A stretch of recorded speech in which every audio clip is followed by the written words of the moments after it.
অনেক বছর আগে একটা ছোট গ্রাম ছিল। গ্রামের নাম ছিল শালবন।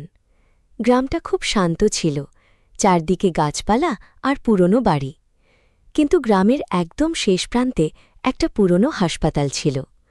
লোকেরা বলতো ওই হাসপাতাল ১২ বছর ধরে বন্ধ, কারণ এক রাতে সেখানে খুব অদ্ভুত ঘটনা ঘটেছিল। একজন ডাক্তার হঠাৎ করে মারা যায়। তারপর কয়েকদিনের মধ্যে আরও ২জন নার্সও মারা যায়।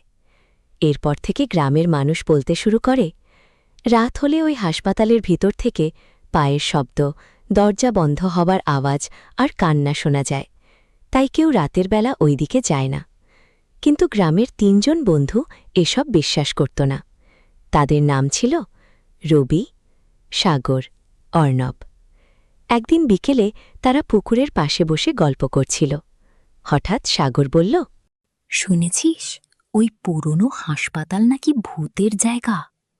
রবি হেসে বলল, এই সব বাজে কথা, ভূত বলে কিছু নেই। অর্ণব একটু চুপ করেছিল, তারপর ধীরে বলল, আমি কিন্তু শুনেছি অনেকেই রাতে সেখানে অদ্ভুত শব্দ শুনেছে। সাগর বলল, তাহলে আজ রাতেই গিয়ে দেখে আসি। রবি বলল, হ্যাঁ, আজ সব রহস্য বের করব। অর্ণব একটু ভয় পেয়েছিল, কিন্তু বন্ধুদের কথা শুনে সেও রাজি হয়ে গেল। রাত ৯টার সময় ৩ বন্ধু টর্চ নিয়ে হাসপাতালের দিকে গেল। দূর থেকে হাসপাতালটা খুব ভয়ঙ্কর লাগছিল। ভাঙা জানালা, দেয়ালে কালো দাগ, চারদিকে বড় বড় গাছ। তারা ধীরে ধীরে দরজার কাছে গেল। দরজাটা আধ খোলা ছিল। সাগর ধীরে দরজাটা ঠেলে দিল। ক্যাচ করে একটা শব্দ হলো। ভিতরে একদম অন্ধকার, মেঝেতে ধুলো, ভাঙা বেড, পুরনো স্ট্রেচার।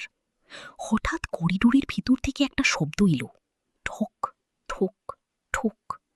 ৩জন একসাথে থেমে গেল। রবি বলল, তোরা শুনলি?